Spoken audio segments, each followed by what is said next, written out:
আসসালামু আলাইকুম সম্মানিত ভিউয়ার্স। মনটা খুবই দুঃখ পরাক্রান্ত। 2 দিন হয়ে গেছে দেশের সাথে যোগাযোগ বিচ্ছিন্ন।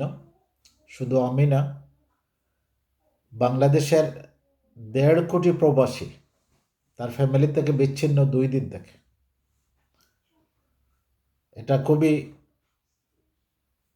দুঃখজনক একটি বিষয়। অনেকেরই আত্মীয় স্বজন দেশে অসুস্থ, তাদের খোঁজখবর নিতে পারতেছেন না। এই সময়টা পাস করা প্রবাসীদের জন্য খুবই কঠিন একটি বিষয়। ভিডিও তো অনেকই করতেছি, কিন্তু কি বলবো, কি বলা উচিত, এক কথা কতবার বলা যায়, এটা একটা বিষয়। দেশের সার্বিক পরিস্থিতি খুবই নাজুক। দেশের সকল মিডিয়া, স্যাটেলাইট চ্যানেল, সংবাদ মাধ্যম, ইন্টারনেট বিচ্ছিন্ন থাকার কারণে তারাও দেশ এবং জাতি থেকে বিচ্ছিন্ন হয়ে গেছে। বলতে পারেন দেশ বিশ্ব থেকেও বিচ্ছিন্ন হয়ে গেছে। ইতিমধ্যে আপনারা জেনেছেন, ডয়েচ বেলে জার্মান ভিত্তিক সংবাদ মাধ্যম প্রকাশ করেছে যে র্যাবের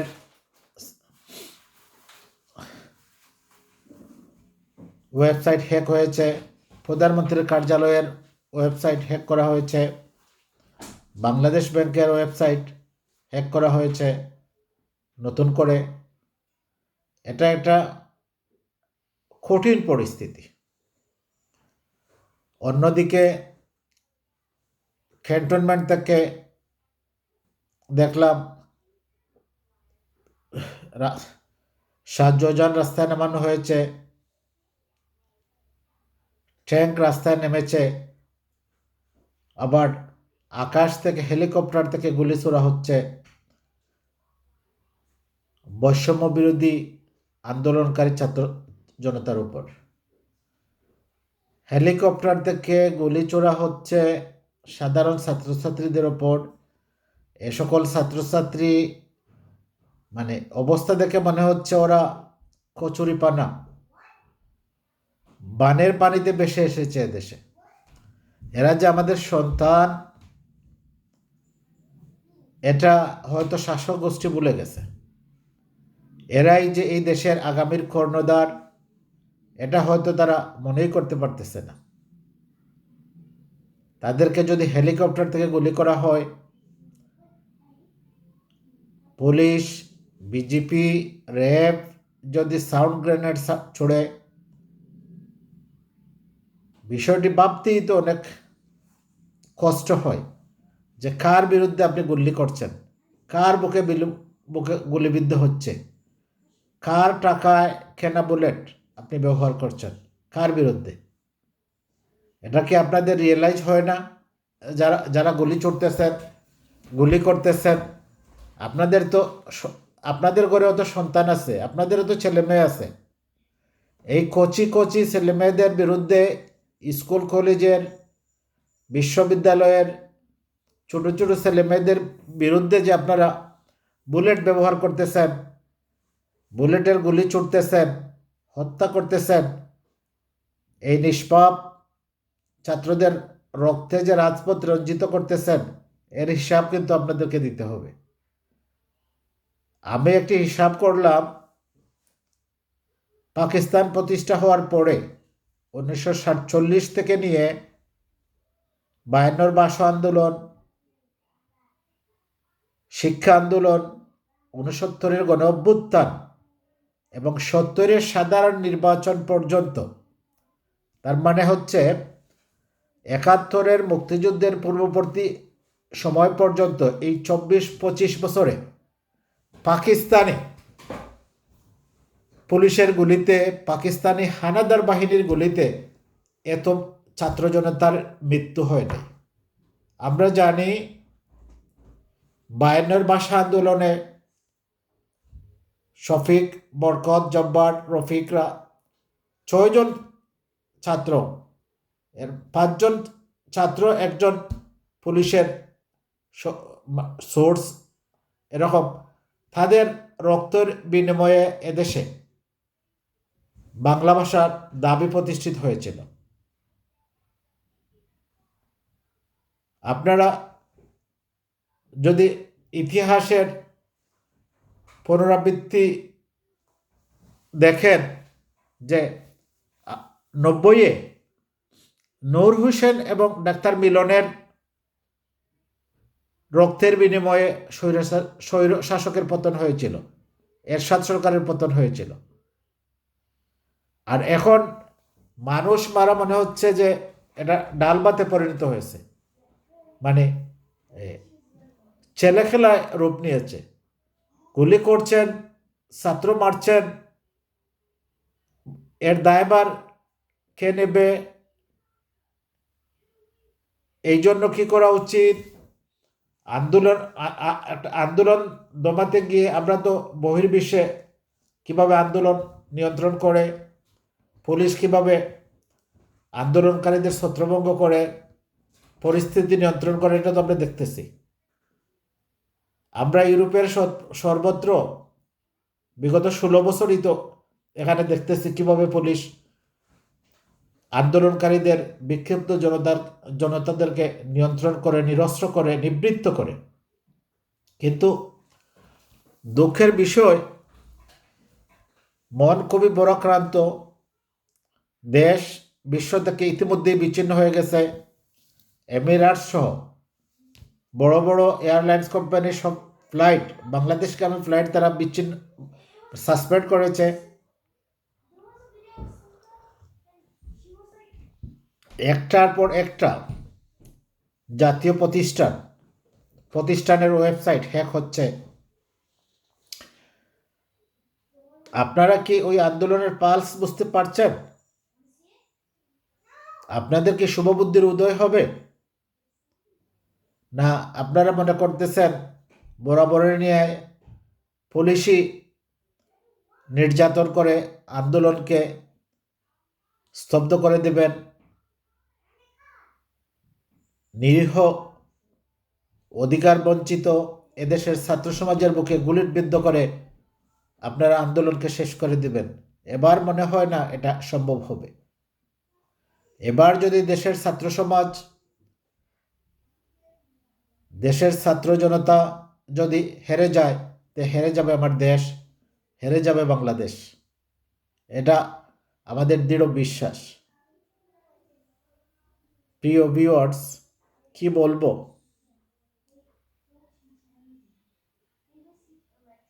বলবো, ভাষা হারিয়ে ফেলেছি।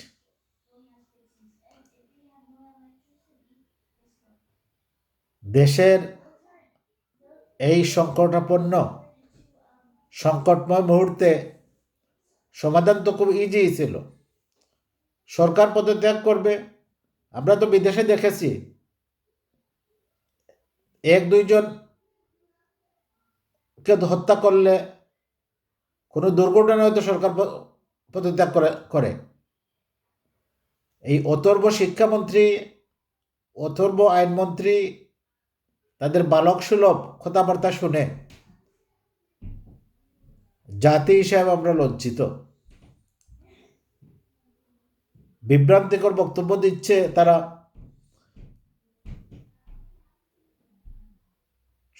ছাত্র সমাজ আহ্বান জানিয়েছে যে পদত্যাগ করে তারা, সরকারের পদত্যাগ নিশ্চিত করে তারা ঘরে ফিরবে। তো আপনাদের শুভবুদ্ধির উদয় হোক।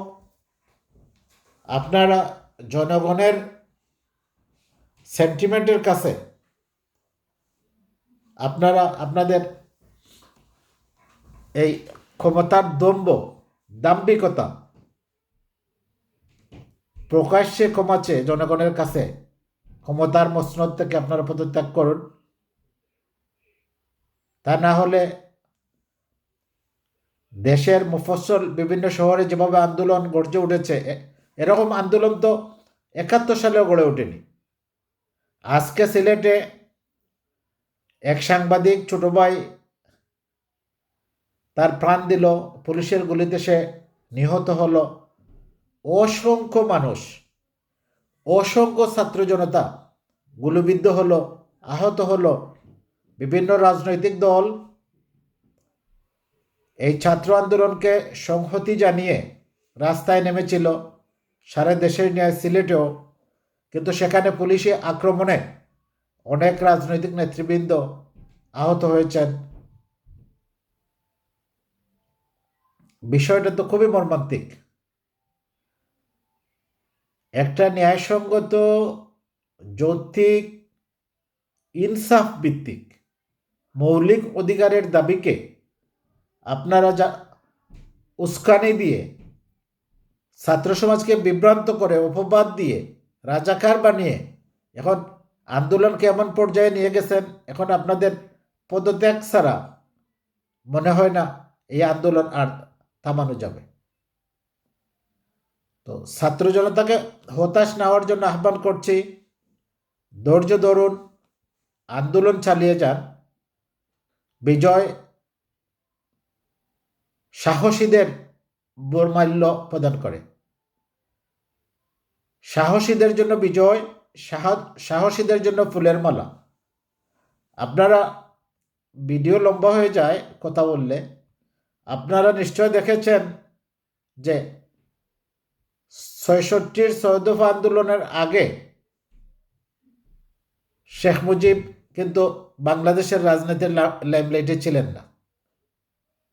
বাংলাদেশের রাজনীতির লাইমলাইটে ছিলেন ভাসানী, ছিলেন অধ্যাপক মুজাফফররা, ছিলেন হোসেন শহীদ সোহরাওয়ার্দীর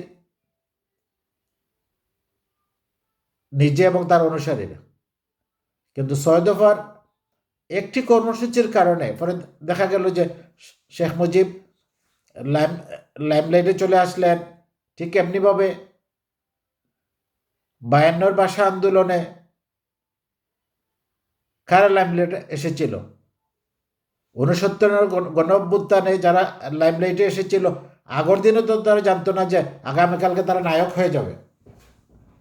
এই যে আবু সাঈদ, রংপুরের আবু সাঈদ যে তার জীবন দিল, সে তো আগের দিনই স্ট্যাটাস দিয়েছে প্রফেসর শামসুদ্দোহাকে নিয়ে যে কাপুরুষরা বারবার মরে কিন্তু বীররা, মুসলমানরা একবারই মরে। কত মানুষ মৃত্যুর মধ্যে দিয়ে তার পৃথিবীর ইতিহাস থেকে সে হারিয়ে যায়, এবং যে বীরেরা মৃত্যুর মধ্যে দিয়ে আজীবন মানুষের মণিকুটায়, ইতিহাসের পাতায় জ্বলজ্বল করে, তাদের একজন হচ্ছেন প্রফেসর শামসুদ্দোহা এবং এ প্রজন্মের শহীদ আবু সাঈদরা। তো বিষয়টা তো বুঝতে হবে। ছাত্র সমাজ তারা আন্দোলন চালিয়ে যাচ্ছে, দেশবাসী তাদের সাথে আছে, ধৈর্য ধারণ করে জাতীয় সম্পদের ক্ষয়ক্ষতি না করে, জাতীয় স্থাপনা, সম্পদ, এগুলো আমাদের। এই সম্পদগুলো, জাতীয় সম্পদগুলো কিন্তু সরকারের না, এটা বিষয়টা বুঝতে হবে। আমাদের জাতীয় প্রতিষ্ঠানগুলো এটা এদেশের জনগণের। এটাকে সংরক্ষণ করে, এটার ক্ষয়ক্ষতি না করে যতটুকু সম্ভব ধৈর্য ধারণ করে আন্দোলনের মাঠে টিকে থাকতে হবে। তবেই সফলতা আসবে, সাফল্য আসবে, জয়ের মালা সাহসীরাই পড়বে। সম্মানিত ভিউয়ার্স, বক্তব্য আর লম্বা করতেছি না, আপনাদের মতামত জানাবেন, সুস্থ থাকবেন, নিরাপদ থাকবেন এবং আন্দোলনের সফলতার জন্য মহান রাব্বুল আলামিনের কাছে দোয়া করবেন। ইনশাআল্লাহ বিজয় অবশ্যম্ভাবী। আসসালামু আলাইকুম।